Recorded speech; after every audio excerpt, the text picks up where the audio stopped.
What is up, guys? Live here with Pro Play Games and fresh off of our Pro Play Tour online series. First ever, we have Mr. Amani Edwards coming off a strong second place finish. I believe he finished X1 in Swiss and then ended up losing to Gohan in the finals. That profile you'll be able to find on the YouTube channel as well.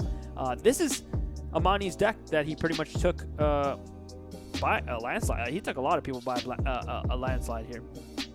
It was a pretty good deck, so we're going to kind of zoom in here and see exactly what the ratios of the cards were. So, of course, CHEELAI and Limo leader. Once per turn, you can choose one Dragon Ball card from your deck or life, add it to your hand, then shuffle the areas you look through.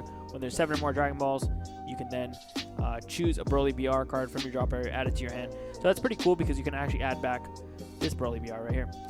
If you do end up having that in your deck, or in your drop, sorry. Then you can go ahead and awaken. Then what happens on the backside here, once per turn, you can just draw a card, or I don't think I remember seeing him play the second ability at all, but you can choose one, or you can remove 7 Dragon Balls, choose up to 2 green Frieza army cards with energy cost 2 or less from your deck and play them, then shuffle your deck, then flip this card over at the end of the turn. So I don't think I remember him playing that, but normally he'll draw a card or he'll play a green or black Desire from his hand with energy cost equal to or lower than the current energy. So he would use that to like play the Kind Wish, or he would use it to restore the universes or things like that. So that was pretty useful. Mostly the backside is just drawing cards. So obviously 6 Dragon Balls. You need 7 Dragon Balls total to play a Wish Leader. So he decided to opt with the 6 Dragon Balls and the 1 Super Dragon Ball versus a more traditional, I guess you can say, 5 Dragon Balls, 1 1-star ball, and 1 Super Dragon Balls. That would have probably helped him in his finals match too. It really bit him when he had to wait an extra turn to play Super Dragon Balls. Normally this deck doesn't have enough pressure on it to the point where if you play Super Dragon Balls on 2, you'll die.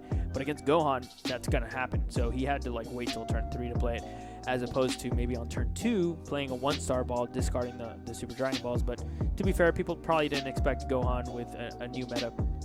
So he went with the 6 and 1. 3 Shocking Death Balls as a negate. Obviously, you're a green leader.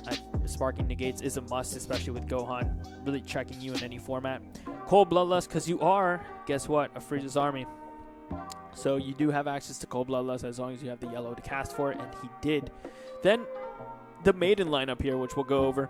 He played 4 Rubrian Punishing Passion, 4 Rambara Maiden Devotee, 3 Kakunsa Beastly Maiden, 2 Rubrian Boundless Heart. So this was essentially his little Maiden package along with Maiden Transformation. Now, Riparan is great in the drop area. Being able to pay 2 energy and make your opponent discard 2 really fits the theme of this deck really well. Rabanra Maiden Devotee is actually really good because when you play it, your opponent just discards 2 cards. So Maiden Transformation can effectively bring out 2 copies of Rabamra, which we saw him do a lot, and make his opponent discard 4. So this 4 energy translates to 2 20k bodies, discard 4, or you can even use 4 energy to banish 2 of these from your drop area to your warp and make your opponent discard 4, but you won't have any bodies to show for it. So this is obviously requires a little bit more setup, where this is just a standalone card, but regardless, the theme of this deck is pretty much pay X energy, make your opponent discard X cards. Obviously, it has to be done in intervals.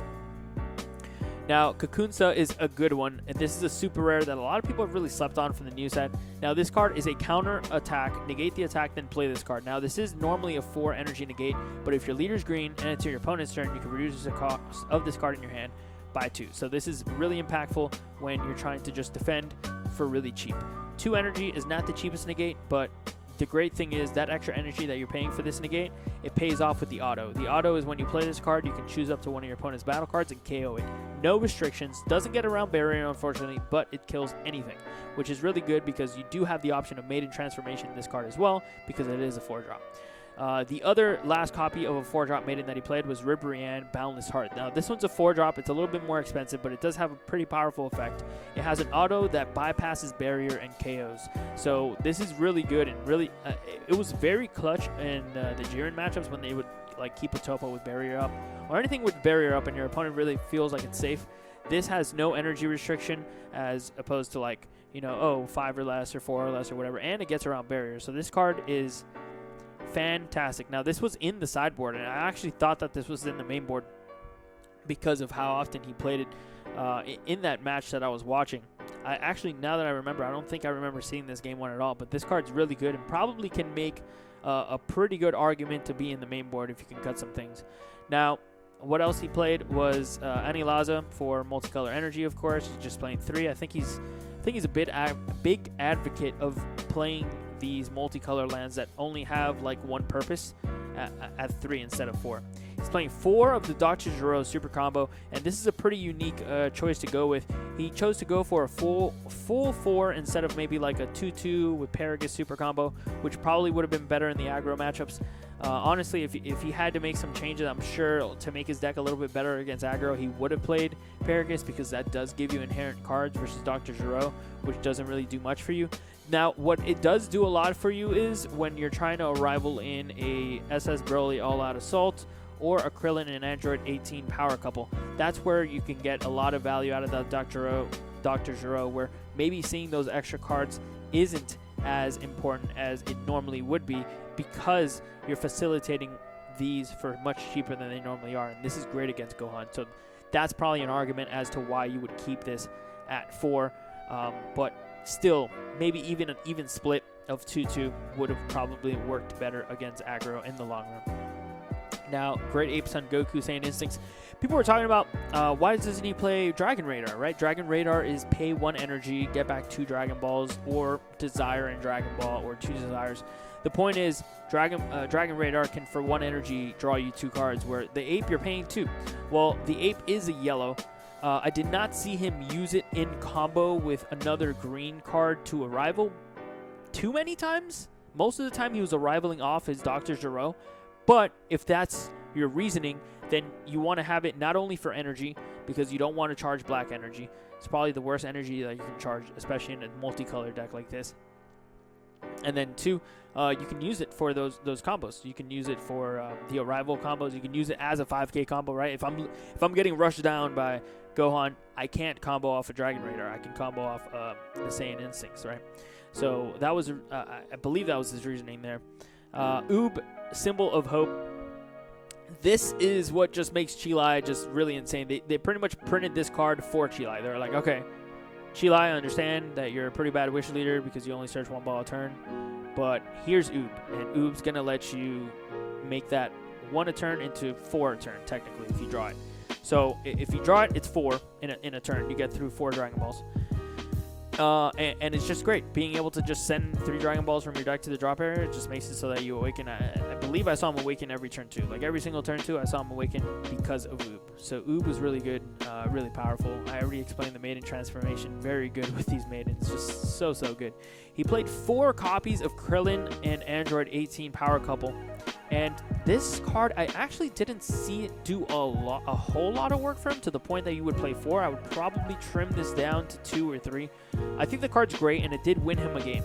He was able to snipe 1 last card out of Surge Q's hand, and then be able to play this so that like his attack with leader would have put his opponent to 2 cards in hand, so he could have awakened with Surge Q. But to keep him off of that, in the middle of that combo, he played it Krillin.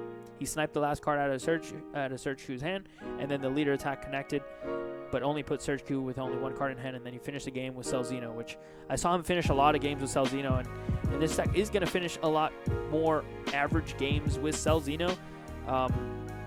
It sees it almost to the consistency of a Cell leader, where you're looking at the top 5 every turn.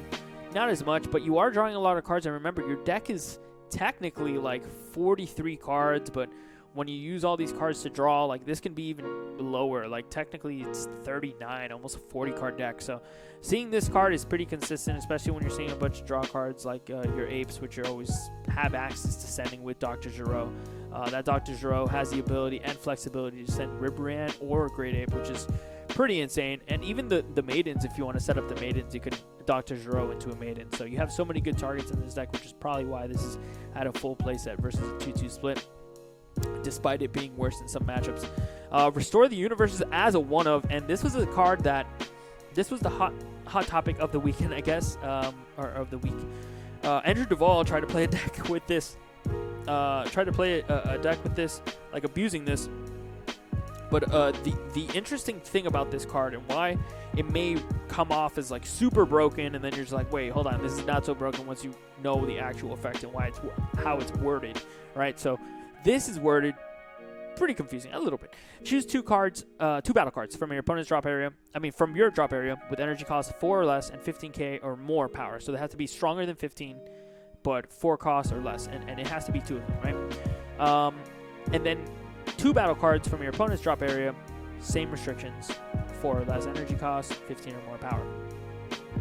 Now is where the semicolon comes in, right? The semicolon is what throws people off, because otherwise this would be a super broken card. If your leader is a Shenron card, play the chosen cards from your opponent's drop area in the battle area, then play the chosen cards from your drop area in your battle area in rest mode. So yours come in rest mode, theirs don't. It seems pretty fair, right? Monster Reborn for both players. Now normally in Dragon Ball Super, the way that they word things is you resolve everything to the maximum of the ability. Now, this card particularly, because of that semicolon in the middle of the whole card effect, the semicolon's pretty much separating the cost from the effect. You must pay the cost. You must have all the legal targets for the cost. Otherwise, you can't. Like, sure, you can resolve as much as possible of the effect, but the cost is not the effect. The cost is something different. So, just to clear that up, Andrew had a deck pretty much built around this, and it's probably one of the reasons why Amani was only playing 1, because of that restriction. Your opponent has to have the targets or this card is dead. But when he did it, it was fantastic, because when this card resolves, that means 2 of these come on board. Or you can like bring out this and this, or this and this also to like pop any card. Honestly, it's just to bring out 2 of these, which is probably why he was only playing 1. Super Saiyan Broly All Out Assault, like I said, this card is an MVP, especially in the aggro matchups against Gohan, where you're just tapping down the leader. Tapping down leaders in a leader type deck is just sick, and it being able to come out for just 1 super combo is fantastic. And Cell Xeno, what's there to say about Cell Xeno? Cell Xeno is an MVP, and that card wins games. And now for the sideboard, he did play 3 Dark Power Black Mass Saiyan, which actually came in really clutch against Jiren, I believe. I think against Jiren, yeah. And I think Cell too. I think he might have played against a Cell player, and this was really good against him too. So this is great. Flying Nimbus, I didn't really see it do too much work. He played it in that finals match and didn't really do anything, because Gohan can get around Nimbus anyways. It is an extra 1 energy negate though, so not too bad. I guess it just does stop an attack at least.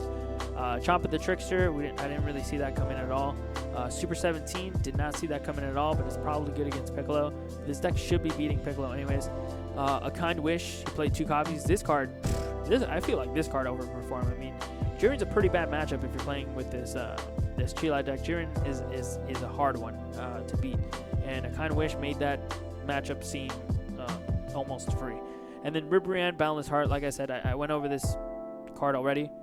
I can't speak volumes as to how good this card is. I feel like I just want to play a deck with like just Maiden Transformation in this, and like sure we can play this. I don't really like this card too much, unless you're like straight discard like this deck is, but this card, whew, very good.